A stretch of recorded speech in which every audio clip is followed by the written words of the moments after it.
Meanwhile, Congressman in Washington's reintroduced the US-South Africa Bilateral Relations Act, which would mandate a full review of the relationship between the two countries. In a statement, Republican Ronnie Jackson, who's perceived to be close to President Donald Trump, said the bill would help advance Trump's foreign policy agenda by giving him the tools to impose sanctions on South African government officials who, according to him, choose to support America's adversaries like China, Russia and Iran. Congressman Ronnie Jackson says South Africa has brazenly abandoned its relationship with the United States to align with the aforementioned countries and, quote, terrorist organizations, calling it a betrayal that demands serious consequences.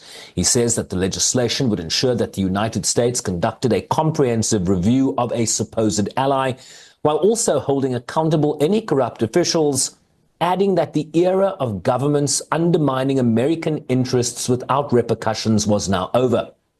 The proposed bill would direct the president and senior cabinet officials and heads of federal departments to conduct a comprehensive review of the bilateral relationship between the two countries.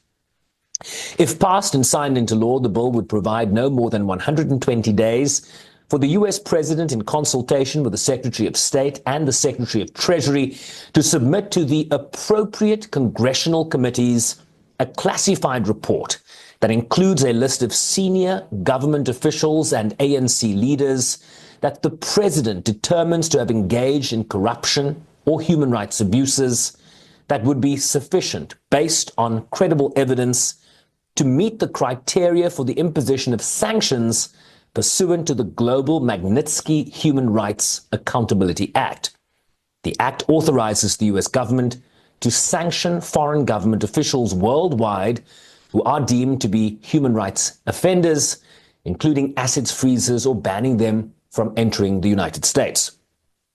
The bill lists examples it deems as questionable conduct by South African leaders, including what it states as government support for Hamas, President Cyril Ramaphosa accusing Israel of genocide, visits by former Minister Naledi Pandor to Tehran in Iran, requests to the International Criminal Court for an investigation of alleged war crimes being committed in Palestinian territories, and the case brought by Pretoria citing genocide by Israel at the International Court of Justice. The bill also cites recent comments by expelled Ambassador Ibrahim Rasool and high-level ANC and government contacts with China and Russia. Similar legislation passed by the House of Representatives last year was not taken up by the Democratic-led Senate. Both houses of Congress are now, of course, controlled by Republicans, which means passage in both houses seems increasingly likely. Passage of this bill could further complicate efforts to rebuild the bilateral relationship between Washington and Pretoria. Sherwyn Bryce-Pease, SABC News, New York.